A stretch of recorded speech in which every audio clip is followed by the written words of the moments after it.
This video is all about denial, but before I get into the subject, I want to tell you that this information is for your eyes and ears only.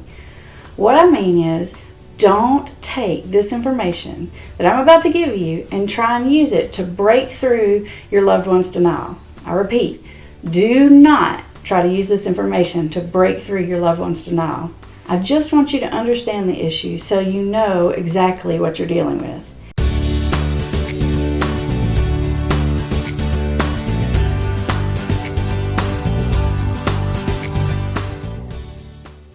I completely understand how totally maddening it is to be in a relationship with someone who has a substance abuse problem and they can't even see it. Maybe if you understand how and why denial works, it can help you wrap your head around why they just can't come to terms with the fact that they have a problem.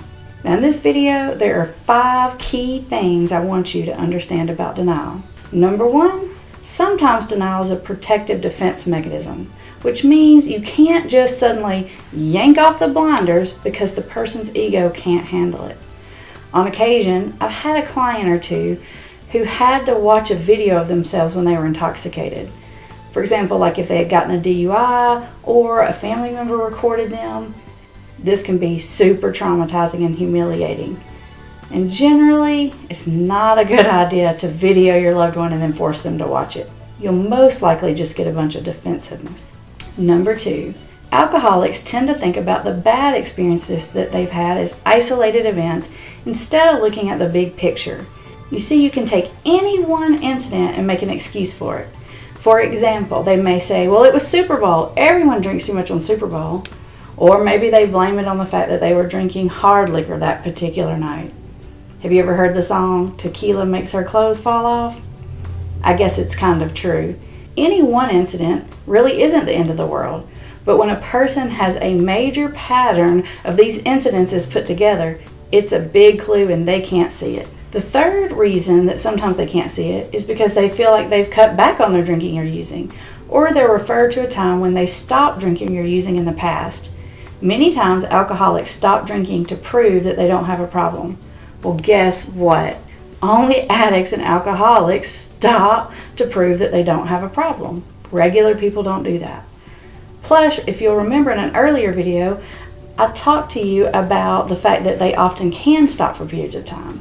Number 4, the biggest thing that keeps people in denial is self-pity. Addiction almost always lives in victim thinking, and unfortunately, family members almost always jump in to play the bad guy role, which enables the individual to justify their behavior by feeling sorry for themselves. Or they just deflect from thinking about their own behavior because they want to focus on what you've done wrong. This means that you're actually helping them stay in denial when you're playing the bad guy role.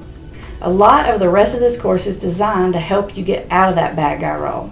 Remember, consequences won't get someone sober. In fact, sometimes consequences make things worse, especially if the person's in a victim state of thinking. But sometimes when something bad happens, it will cause the person to stop, at least long enough to reflect and decide that they want to stop living like they have been. I call these little moments of clarity, but they don't usually last very long.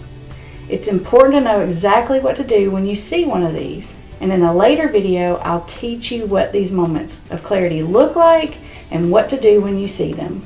Alright, lastly, number 5. If someone is chemically dependent, it means that they are operating in either one of 2 states.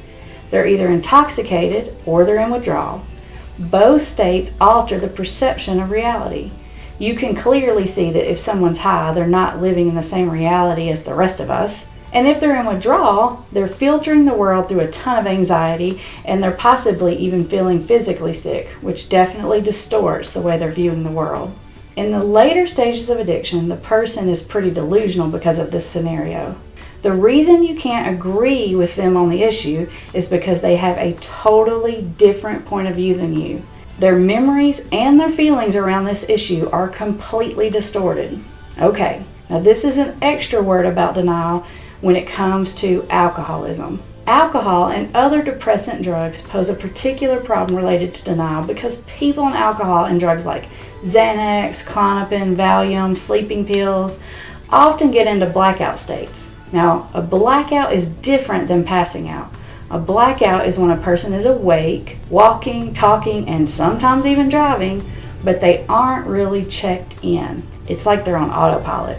Sort of like when you get home from a long day of work and you pull into your driveway and suddenly you think, I don't even remember driving home. That's because you were preoccupied with something else. Well, blackout is kind of like that, but a lot worse. Basically, what I'm telling you is that a big reason why alcoholics can't see that they're alcoholics is because they don't remember how bad it was. How many times have you been with a friend who was drunk and you offer to drive them home and they say, no, I got it, I'm totally fine, but they can't even walk straight? This course is designed to help you learn ways to break through denial mechanisms or to work around it to find a solution.